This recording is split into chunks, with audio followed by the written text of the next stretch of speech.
Reflex tech വേൾഡിലേക്ക് എല്ലാ പ്രിയ കൂട്ടുകാർക്കും സ്വാഗതം. ഇന്ന് നമ്മളൊരു ഷോപ്പിലേക്ക് വേണ്ടിയിട്ടുള്ള ഒരു ആംപ്ലിഫയർ ആണ്. അതായത് നമ്മൾ ചെയ്തെടുത്ത ആംപ്ലിഫയർ അല്ല, നമ്മളിത് കൊണ്ട് ഫിറ്റ് ചെയ്യണമെന്ന് മാത്രം. അങ്ങനത്തെ ഒരു ആംപ്ലിഫയറും സ്പീക്കറുകളാണ് ഇന്നത്തെ നമ്മുടെ വീഡിയോ.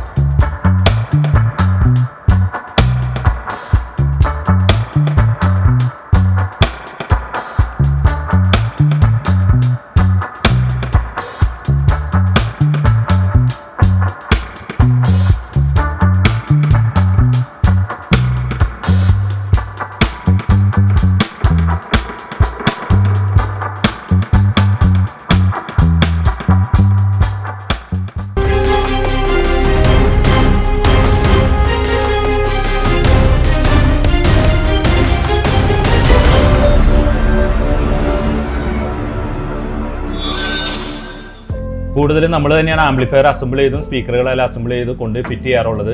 ഇതിപ്പോൾ എന്താണെന്ന് വെച്ചാൽ ഇവർക്ക് ഇതിനകത്ത് സബ് വൂഫർ വേണ്ടാന്ന് പറഞ്ഞുകൊണ്ട് നമ്മൾ ഇതേപോലെയുള്ള ഒരു 10 സ്പീക്കർ നമ്മൾ എടുത്തിട്ടുണ്ട്. പിന്നെ അതുകൂടാതെ തന്നെ ഇത് 3 നിലയാണ്. അപ്പോൾ 3 നിലയിലേക്ക് വേണ്ടിയിട്ട് ഇത് കണ്ടമാനം വയറിങ്ങും പ്രശ്നങ്ങളൊക്കെ വരും. അതുകൊണ്ട് നമ്മൾ PA ടൈപ്പ് ആംപ്ലിഫയർ ആണ് ഇതിനകത്ത് എടുത്തിരിക്കുന്നത്. കാരണം 3 നിലയിലേക്ക് നമുക്ക് ഒരു പ്ലസും മൈനസും മാത്രം മതി. ബാക്കി നമുക്ക് ആ സ്പീക്കറിൽ നിന്ന് പാരൽ ചെയ്ത് പോകാവുന്നതാണ്. ആ രീതിയിലുള്ള സ്പീക്കറുകളാണ് എടുത്തിരിക്കുന്നത്. ഇതിൽ നമ്മൾ സ്പീക്കർ എടുത്തിരിക്കുന്നത് 4 ഇഞ്ച് ഊഫറും ഒരു ട്യൂട്ടറും വരാവുന്ന രീതിയിലുള്ള സ്പീക്കറുകളാണ് നമ്മൾ ഇതിനകത്ത് എടുത്തിരിക്കുന്നത്. ആ സ്പീക്കറിനുള്ള പ്രത്യേകത എന്ന് വെച്ചാൽ നമുക്കതിൽ ഓംസ് ആയിട്ടും കൊടുക്കാം, അതായത് 8 ഓംസ് ലോഡ് എന്ന രീതിയിലും കൊടുക്കാം. അതുപോലെ തന്നെ 100 വോൾട്ടിലും കൊടുക്കാനായിട്ട് സാധിക്കും. അങ്ങനത്തെ ഒരു PA സിസ്റ്റത്തിൽ ഉപയോഗിക്കുന്ന ഒരു സ്പീക്കറാണ്. മാച്ചിങ് ട്രാൻസ്ഫോമറൊക്കെ ഉള്ള ഒരു സ്പീക്കറാണ് നമ്മൾ ഇതിനകത്ത് ഉപയോഗിച്ചിരിക്കുന്നത്. അങ്ങനത്തെ 10 എണ്ണമാണ് നമ്മൾ കൊടുക്കുന്നത്. അതായത് 3 നിലയിലേക്കും വേണ്ടിയിട്ട് 10 സ്പീക്കറാണ് ഇതിനകത്ത് ഉപയോഗിച്ചിരിക്കുന്നത്. ആംപ്ലിഫയർ നമ്മൾ എടുത്തിരിക്കുന്നത് PA സിസ്റ്റത്തിന്റെ ആംപ്ലിഫയർ തന്നെയാണ്. അതായത് പബ്ലിക് അഡ്രസ് എന്ന് പറയുന്ന രീതിയിലുള്ള PA സിസ്റ്റം ആംപ്ലിഫയർ ആണ്. ഈ ODXന്റെ PA ആംപ്ലിഫയറിൽ ഉപയോഗിച്ചിരിക്കുന്ന ക്ലാസ് D ആംപ്ലിഫയർ ആണ് ഇതിന്റെ അകത്ത് ഉപയോഗിച്ചിരിക്കുന്നത്. ഇതിന്റെ സ്പീക്കർ ഔട്ട് പല രീതിയിൽ കൊടുത്തിട്ടുണ്ട്. നമുക്ക് ഓംസ് രീതിയിൽ കൊടുക്കാം, വോൾട്ടേജ് രീതിയിൽ കൊടുക്കാം. ഓംസ് വരുന്നത് 4 ഓംസ് മുതൽ 16 ഓംസ് വരെയാണ് ഇതിനകത്ത് കൊടുക്കാൻ സാധിക്കുന്നത്. പിന്നെ വോൾട്ടേജിൽ കൊടുക്കുമ്പോൾ 70 വോൾട്ട് മുതൽ 100 വോൾട്ട് വരെ കൊടുക്കാം. അതുകൂടാതെ തന്നെ ഡയറക്റ്റ് നമുക്ക് സ്പീക്കർ ഔട്ടും കൊടുക്കാനായിട്ട് സാധിക്കും. അതായത് 3 സ്പീക്കർ നമുക്ക് കൊടുക്കാനായിട്ട് കാണിക്കുക. അതിന്റെ കോമണും ചാനൽ 1, ചാനൽ 2, ചാനൽ 3 എന്ന് പറഞ്ഞ് കൊടുത്തിട്ടുണ്ട്. അതുകൂടാതെ തന്നെ ഒരു ഓക്സിലറി ഇൻപുട്ട് ഇവർ കൊടുത്തിട്ടുണ്ട്. വീണ്ടും നമുക്ക് ഇതിനകത്ത് പിന്നീട് വേറെ എവിടേക്കെങ്കിലും ഈ ആംപ്ലിഫയർ ഉപയോഗിക്കുകയാണെന്നുണ്ടെങ്കിൽ സബ് വൂഫർ കൊടുക്കണമെന്നുണ്ടെങ്കിൽ ഇതിന്റെ ലെഫ്റ്റ് റൈറ്റ് പ്രീ ഔട്ടും കൊടുത്തിട്ടുണ്ട്. കൂടാതെ 2 മൈക്കിന്റെ ഓപ്ഷനും ഇതിനകത്തുണ്ട്. ഫ്രണ്ട് പാനലിൽ വന്നിരിക്കുന്നത് USB കണക്ട് ചെയ്യാന്ന് വന്നിട്ടുണ്ട്, ബ്ലൂടൂത്ത്, അതുപോലെ തന്നെ ഓക്സിലറി ഇൻപുട്ട്. ഇതിനൊക്കെ വേണ്ടി ഇൻപുട്ടുകൾ സെലക്ട് ചെയ്യാനുള്ള വോളിയം സെപ്പറേറ്റ് ആണ് കൊടുത്തിരിക്കുന്നത്. എല്ലാത്തിനും വേണ്ടി ബേസും ട്രിബിളും സെപ്പറേറ്റും കൊടുത്തിട്ടുണ്ട്.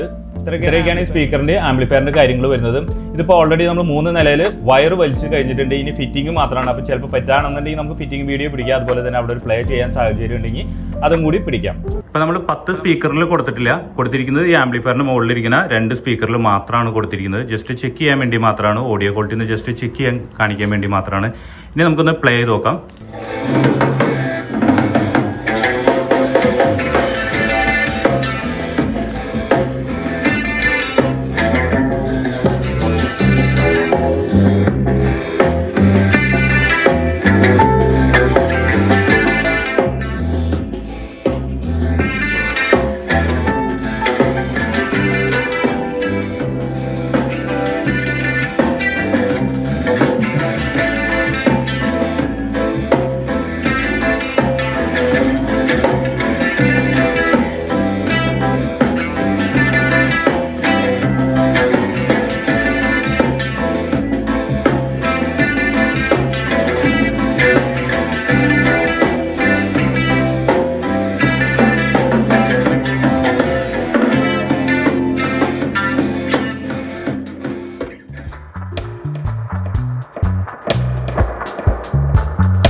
പിന്നെ ഇതുപോലെയുള്ള കടകളിലേക്കൊക്കെ ചെയ്യണമെന്നുണ്ടെങ്കിൽ നിങ്ങൾ ഡയറക്റ്റ് കോൾ വിളിക്കുക. ഇതിൻ്റെ കാര്യങ്ങൾ നമ്മൾ എത്ര നില എന്നുള്ളതും അതുപോലെ തന്നെ സബ് ഊഫർ വേണമെന്നുള്ള രീതിയിലൊക്കെ ഉണ്ടെന്നുണ്ടെങ്കിൽ ഡയറക്റ്റ് കോൾ വിളിക്കുക. ഇത്രയൊക്കെയാണ് ഇന്നത്തെ വീഡിയോസിലുള്ളത്. ഇന്നത്തെ വീഡിയോ നിങ്ങൾക്ക് എല്ലാവർക്കും ഇഷ്ടമാവുകയാണെങ്കിൽ അതുപോലെ തന്നെ ഉപകാരപ്പെടുകയാണെങ്കിൽ ലൈക്ക് ചെയ്യാനും ഷെയർ ചെയ്യാനും കമൻറ്റ് ചെയ്യാനും മറക്കരുത്. കൂടാതെ സബ്സ്ക്രൈബ് കൂടി ചെയ്യാൻ ഓർക്കുക. സബ്സ്ക്രൈബ് ബട്ടൻ്റെ തൊട്ടടുത്ത് തന്നെ ഒരു ബെല്ലൈക്കൻ കാണാം. അത് അമർത്തിയാലാണ് നമ്മുടെ ചാനലിൽ വരുന്ന എല്ലാ വീഡിയോസും നിങ്ങൾക്ക് പെട്ടെന്ന് നോട്ടിഫിക്കേഷനായിട്ട് ലഭിക്കുള്ളൂ. ഇനി നമുക്ക് അടുത്ത വീഡിയോയിൽ കാണാം.